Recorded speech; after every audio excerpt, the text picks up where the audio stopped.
Hello, my dear friends. This is Professor Dr. Waseem I. Khan from Shri Shivaji Law College, Parbhani, Maharashtra, India. I welcome all the students and viewers to the lecture series of judicial examination. So we are discussing the topics on point of view of our prelim examination. Judicial examination का जो prelim exam होता है उससे related हम topic को discuss कर रहे हैं. So today's point of discussion is definition of movable property which is discuss under Indian penal code 1860. तो आज का पॉइंट ऑफ डिस्कशन हमारा है मूवेबल प्रॉपर्टी की डेफिनेशन जो हम आज डिस्कस करने वाले हैं. साथ ही साथ हम डिस्कस करेंगे कि इस डेफिनेशन पे पिछले प्रीवियस पेपर में एग्जामिनर ने जो क्वेश्चंस पूछे हैं वो क्वेश्चन हम डिस्कस करेंगे, या ऐसे क्वेश्चन जो इस पर्टिकुलर डेफिनेशन पे आ सकते हैं हम वो भी इस लेक्चर में डिस्कस करेंगे. सो without wasting your time, let's start the topic.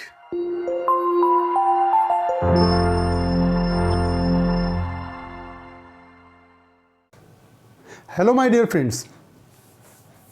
Definition of movable property.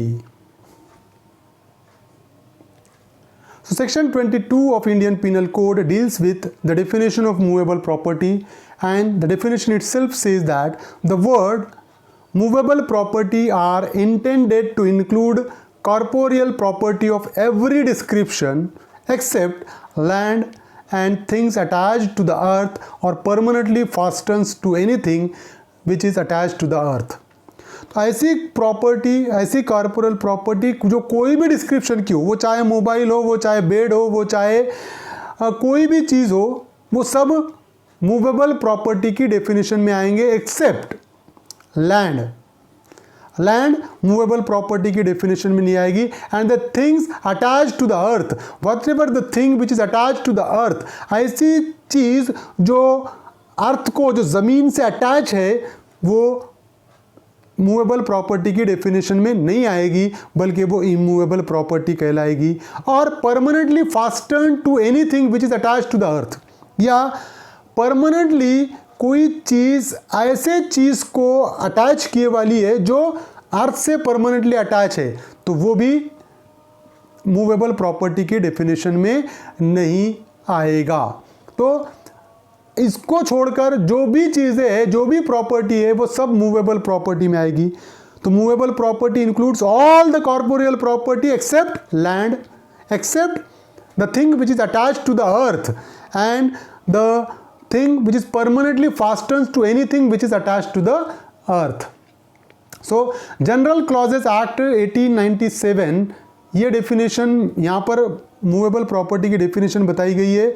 General clauses act defines movable property according to section 2 sub clause 36 of general clauses act 1897. Movable property shall mean property of every description except immovable property. यहाँ पर एकदम short definition किया उसने कि ऐसी हर property जो immovable property नहीं है वो मूवेबल प्रॉपर्टी है, चाहे कोई भी डिस्क्रिप्शन की हो.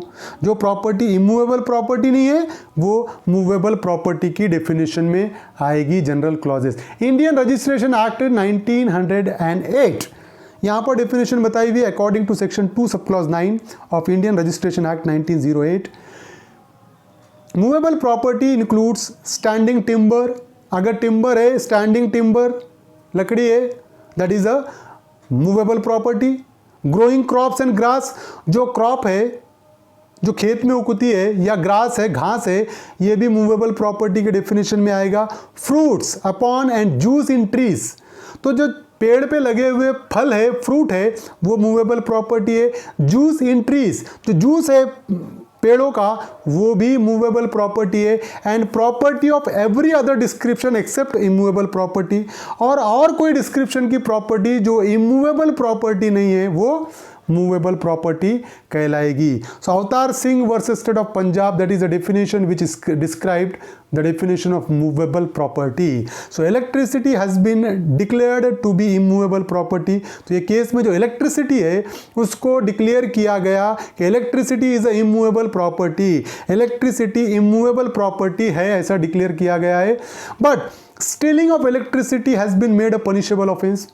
एक तरफ इलेक्ट्रिसिटी को इमूवेबल प्रॉपर्टी बनाया और दूसरी तरफ ये कहा गया कि अगर इलेक्ट्रिसिटी की चोरी करते, बिजली की अगर चोरी होती है तो वो पनिशेबल ऑफेंस रहेगा.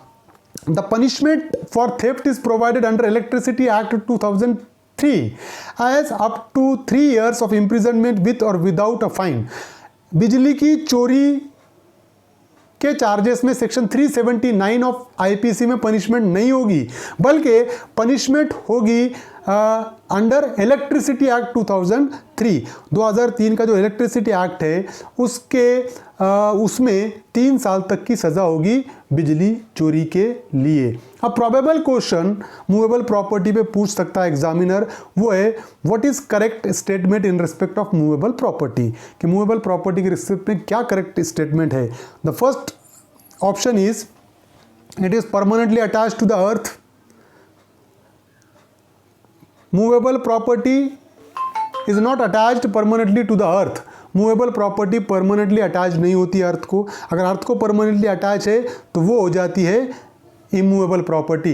It is not attach to the earth, ऐसी प्रॉपर्टी जो अर्थ को अटैच नहीं है. Third, it can be a subject matter of theft, ऐसी प्रॉपर्टी जो सब्जेक्ट मैटर ऑफ थेफ्ट हो सकती है, जिसकी चोरी हो सकती है. और ऑप्शन 4 है, option second and third are correct. So correct answer is 4.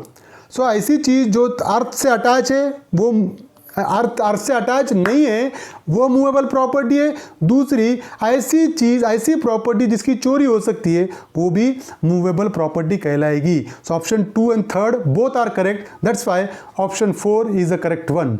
So this is a particular definition of movable property as per the Indian Penal Code 1860. I hope you understand this topic, and if you understand this topic, please subscribe my channel, hit the notification button, hit the like button, and share this video with your friends. Thank you very much.